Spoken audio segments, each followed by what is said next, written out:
The small wooden house at the end of the block in Detroit's South Side neighborhood stood forgotten amid the crumbling streets, its faded siding groaning against the relentless winter wind. The roof patched with mismatched tin rattled with each gust, and the cracks in the window panes whistled like distant ghosts. Snow fell in lazy drifts outside, blanketing the rusted cars parked along the curb and muffling the distant hum of the city. The air carried the sharp bite of coal smoke from nearby chimneys mixed with the damp rot of the decaying urban landscape. Inside, Micah Bennett, 36 years old, a black man with calloused hands scarred from years of wrenching engines in a local garage, sat alone at the scarred kitchen table. He wore an old gray hoodie, its fabric worn thin at the elbows, his broad shoulders slumped under an invisible weight. His eyes stared blankly at a cooling mug of tea, the steam long gone, leaving only a bitter residue at the bottom. The only sound in the house was the faint static from an old radio on the counter droning local news. Another case of racial bias in the courts. Driver cleared due to insufficient evidence. Micah reached over and switched it off, the silence rushing back like a familiar companion. He had learned to live with it, this quiet that echoed too loudly in the empty rooms. Once this house had been filled with life. Micah had a wife, Lena, with her warm laugh that could chase away the coldest nights, and a daughter, Sophie, whose tiny hands gripped his fingers like they held the world. But 3 years ago, on a slick, snow-slicked road much like this one, a drunk white driver had slammed into their car. The man walked free from court, the judge citing lack of conclusive proof despite Micah's testimony. The all-white jury had glanced at him with suspicion, whispering about exaggerations from folks like him. The media painted the driver as a tragic figure, while Micah's grief was dismissed as anger. Since then, he avoided people, buried himself in work at the garage, where he fixed beat-up sedans for minimum wage and became a shadow in his own neighborhood, a place where black men like him were always one wrong glance away from trouble. Until that night, as the clock ticked past midnight. A sharp knock echoed through the house, urgent and insistent, as if someone were pounding with their whole body against the weathered door. Micah jolted upright, his heart pounding in the sudden stillness. For a brief moment he hesitated, frozen in place. A black man living alone in Southside answering the door in the dead of night. He knew the risks all too well. The stories flooded his mind, headlines, twisting facts, police assuming the worst communities divided by color. If it was a white woman out there and something went wrong, the narrative would flip in an instant. Aggressive black man assaults visitor. But the knocking persisted, growing frantic, accompanied by a small, muffled cry. Then a woman's voice, strained and breaking, "Please, I have a child." Micah took a deep breath, slid the safety chain into place, and cracked the door just wide enough to peer out. Under the dim yellow glow of the street lamp, a white woman with disheveled blonde hair stood shivering, clutching a little girl about 3 years old to her chest. Her face was marred with fresh bruises, eyes red and swollen from tears, and her thin coat did little against the biting cold. The child, wrapped in a soaked jacket, clung to her mother's neck, her small fingers digging in as if afraid to let go. Snowflakes clung to their hair, and the woman's breath came in visible puffs laced with desperation. "My ex-husband. He's after me. I have nowhere else," she whispered, her voice cracking. Micah didn't probe further. He unlatched the chain and swung the door open, ushering them inside with a quiet nod. The warmth of the house enveloped them immediately, though it was sparse. A flickering bulb overhead warned linoleum floors and the faint scent of motor oil that never quite left his clothes. He grabbed a clean towel from the kitchen and handed it to her, then gently lifted the girl onto the sagging sofa, draping his own wool sweater over her tiny frame. He flicked on the space heater in the corner, its coils glowing red as the room slowly thawed. "My name's Kate," she said after a few minutes, once she'd caught her breath wiping her face with the towel. "This is Ellie." Micah nodded again, saying nothing more. He poured her a glass of warm water and sat across from her at the table, keeping his distance to avoid making her uneasy. Kate didn't elaborate at first. Her eyes darted around the room, always returning to Ellie, her body positioned protectively in front of the child as if the walls themselves might collapse. An hour later, with Ellie finally dozing on the sofa under the makeshift blanket, Kate began to speak. It wasn't a polished story, but a raw confession, words spilling out like blood from an old wound. She had been married to Christopher Lowell, a billionaire entrepreneur in the biotech investment world, the kind of man who graced magazine covers for his innovative philanthropy. On the surface, he was the perfect husband, charming, successful, generous in public, but behind the doors of their sprawling mansion, it was a nightmare of jealousy, control, and violence. He monitored her phone-installed cameras in every room and unleashed venomous words whenever she pushed back. They divorced after a brutal assault that left her hospitalized, but Christopher didn't let go.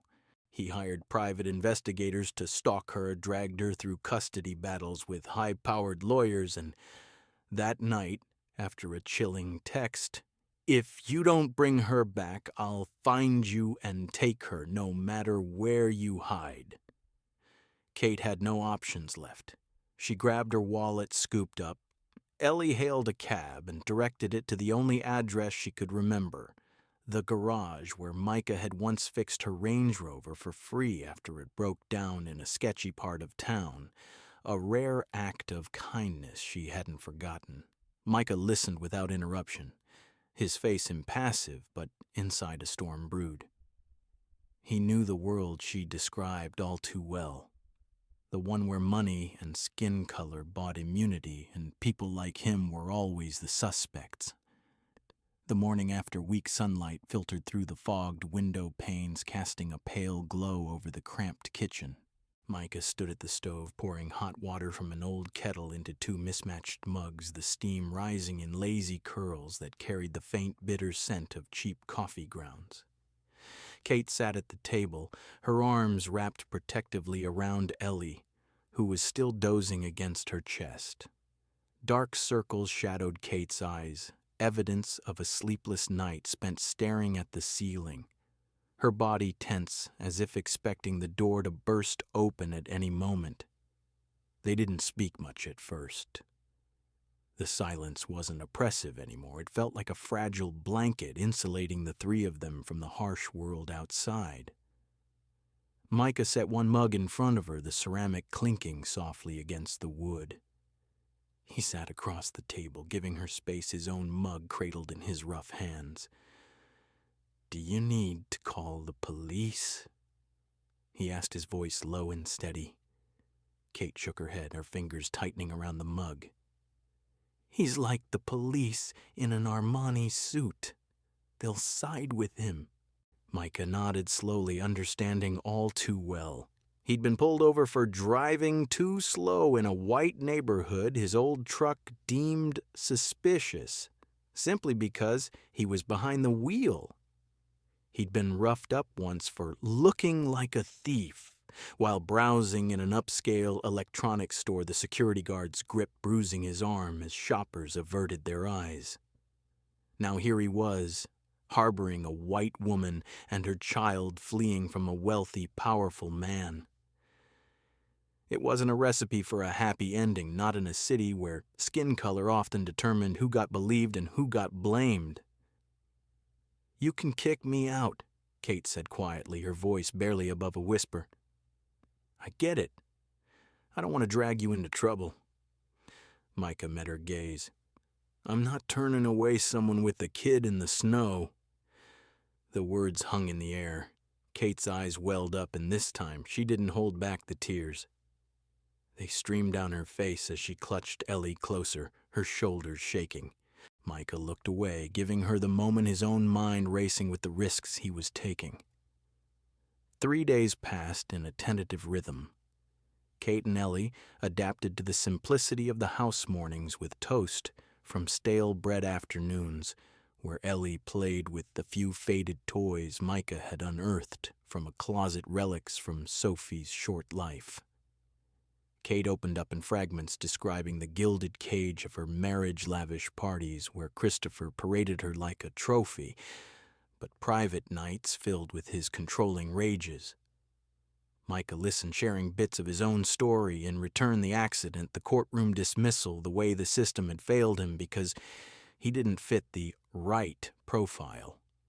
A quiet bond formed, not romantic, but born of shared vulnerability in a world that pitted people against each other based on color and class.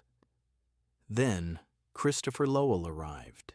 The sleek silver SUV pulled up at the mouth of the alley, its polished exterior glaring under the gray sky out of place amid the run-down homes and potholed streets.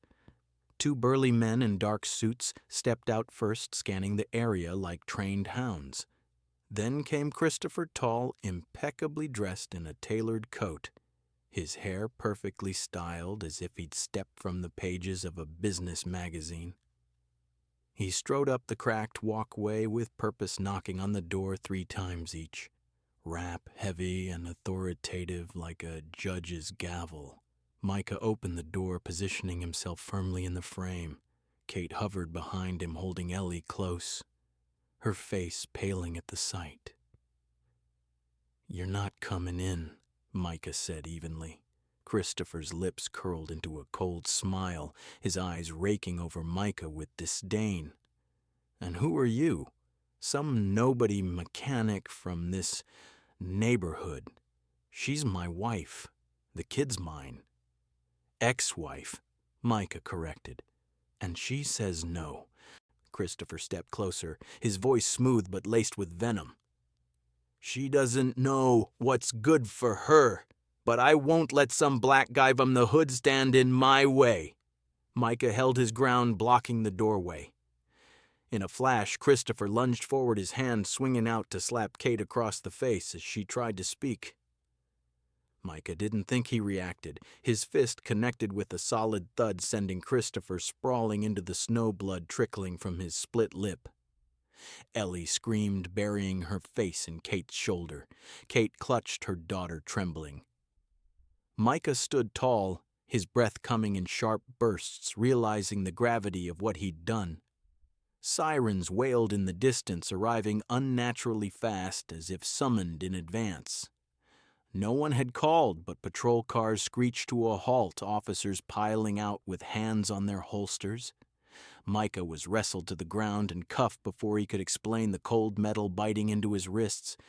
Christopher pushed himself up, wiping blood from his mouth, his smile twisted and triumphant. "I'll show you what happens when you cross the line," he snarled, his eyes gleaming with malice. 4. Guy Police Station 12. In Detroit's South Side was a squat concrete fortress, its hallways echoing with the clatter of boots and muffled shouts. The air reeked of stale coffee disinfectant and the underlying tang of despair that clung to places like this. Micah Bennett sat bolted to a cold metal chair in the interrogation room, his wrists chafed by the tight handcuffs behind his back. The fluorescent lights buzzed overhead, casting harsh shadows that made the space feel like a sterile tomb, the walls scarred with graffiti from previous occupants. Officer Hayes, a white cop with a buzz cut and a perpetual smirk, leaned against the table, the recording device whirring softly. "You assaulted Christopher Lowell, didn't you?" He pressed his tone, laced with accusation. Micah stared at the floor, saying nothing. His mind raced, but he kept his face neutral. Speaking up now could twist his words into aggression, a label that stuck too easily to black men in rooms like this. "Got any witnesses?" Hayes continued, flipping through a notepad. "Or do you expect us to take the word of some black mechanic over a respected businessman?"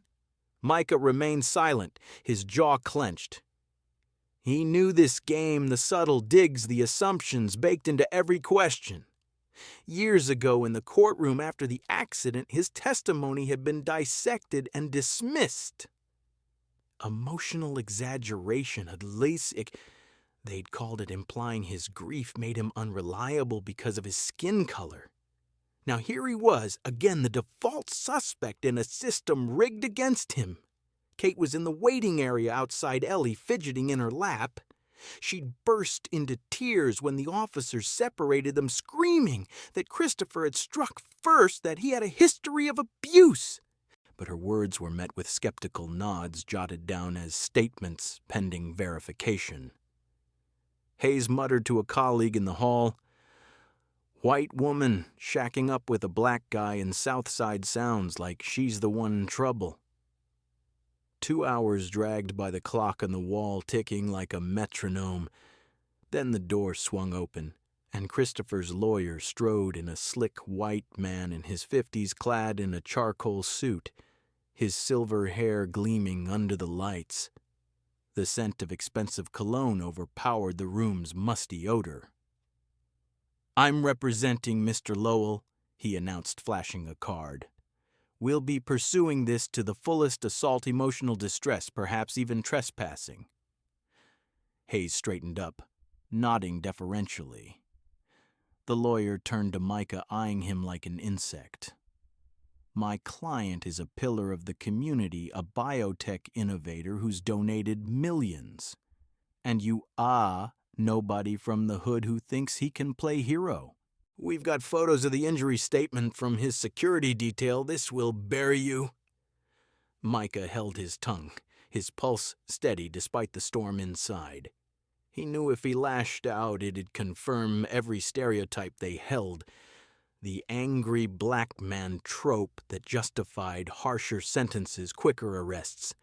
He'd seen friends hauled in for less jaywalking turned into resisting arrest because they dared question an officer. In this room, silence was his only shield. Kate tried to intervene, pounding on the observation window. "He hit me first! I have proof of the abuse!"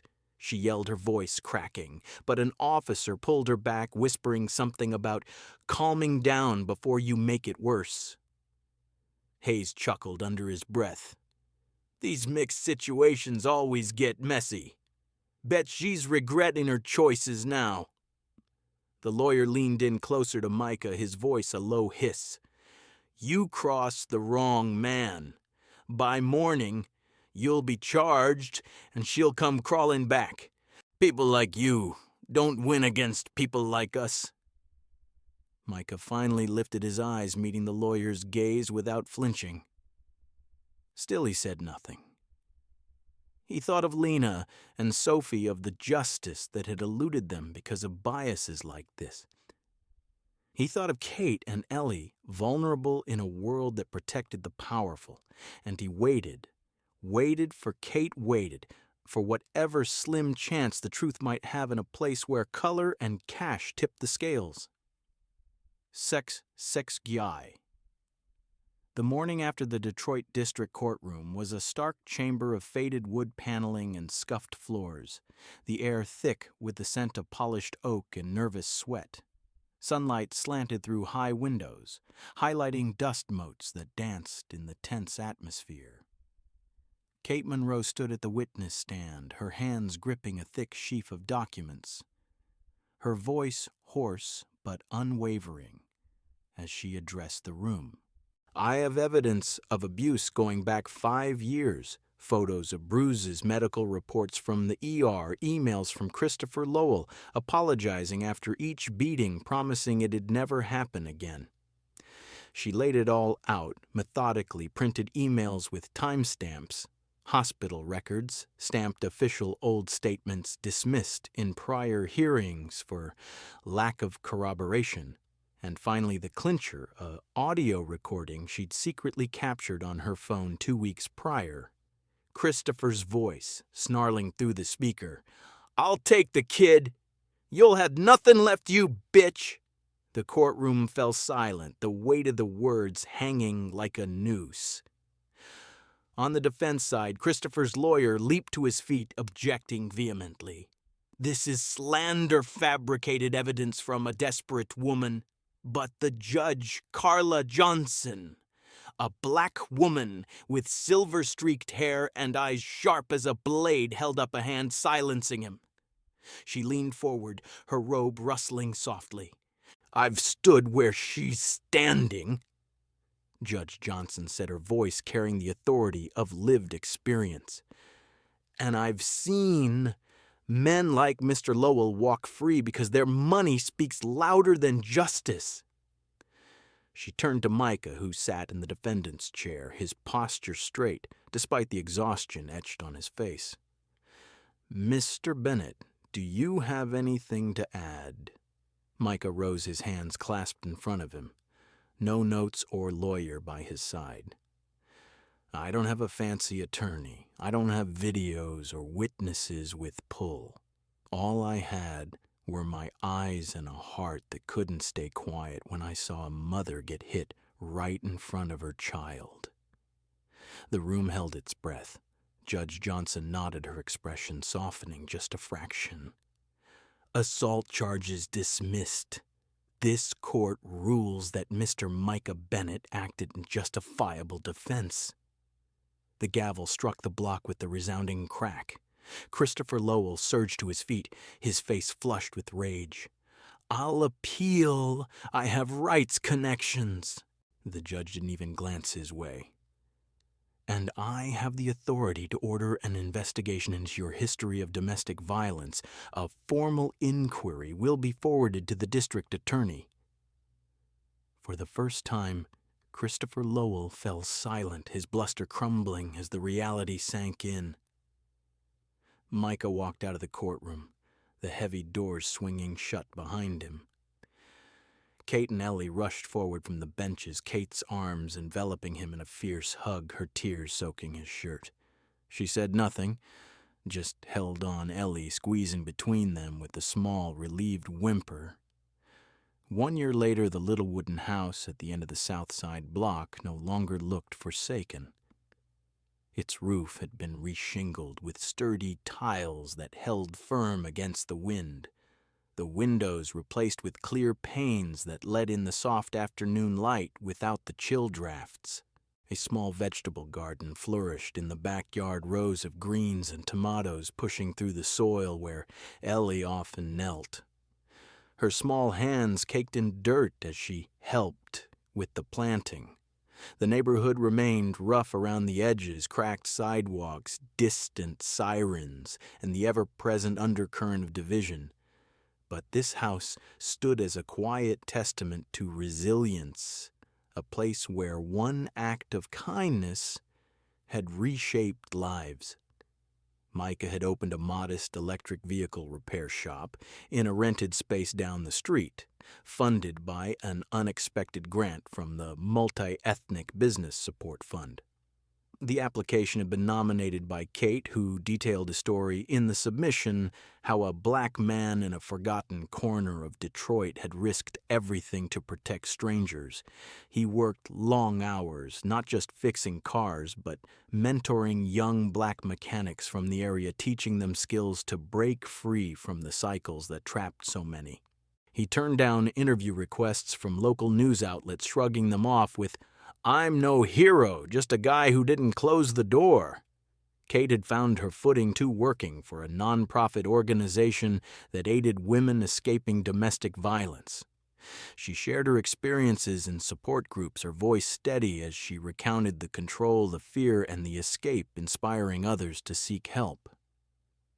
Ellie, now 4, attended a nearby preschool, her backpack slung over her shoulders each morning, as she bounded out the door, waving goodbye with unbridled energy. The little girl had blossomed, her laughter filling the house where silence once reigned. That afternoon they gathered around the kitchen table for dinner under the warm glow of a pendant light Micah had installed himself. The meal was simple grilled chicken from the backyard coop, fresh salad from the garden, and rice steaming in a pot, but it carried the comfort of routine. Ellie chattered about her day, her fork waving as she described finger painting a big red truck like Uncle Micah's. Kate reached across the table, her hand finding Micah's. "You didn't have to save us," she said softly, her eyes meeting his. "But you did, even knowing the risks for a black man like you opening that door could have ended everything." He squeezed her hand, a small smile tugging at his lips. "I didn't think about it much. I just saw someone knocking in the snow." "And you opened it," she replied, her voice warm. "That changed everything, not just for me, but for you too." Ellie giggled, climbing down from her chair to wedge herself between them. "I remember the snow that night. Mommy said your house was magic." Micah ruffled her hair, pulling her onto his lap. "Not magic, kiddo. Just a guy who couldn't shut the door on someone hurting, no matter the color." Kate watched them, a quiet peace settling over her. She stood stepping around the table to stand beside him and leaned down, pressing a gentle kiss to his forehead. Outside the window, snow began to fall again, soft, delicate flakes drifting like promises rebuilt from ruins. The house at the end of the block was no longer a mere shelter. It had become a home where divisions of skin and status dissolved, and one open door had proven that goodness could triumph in a world too often closed off.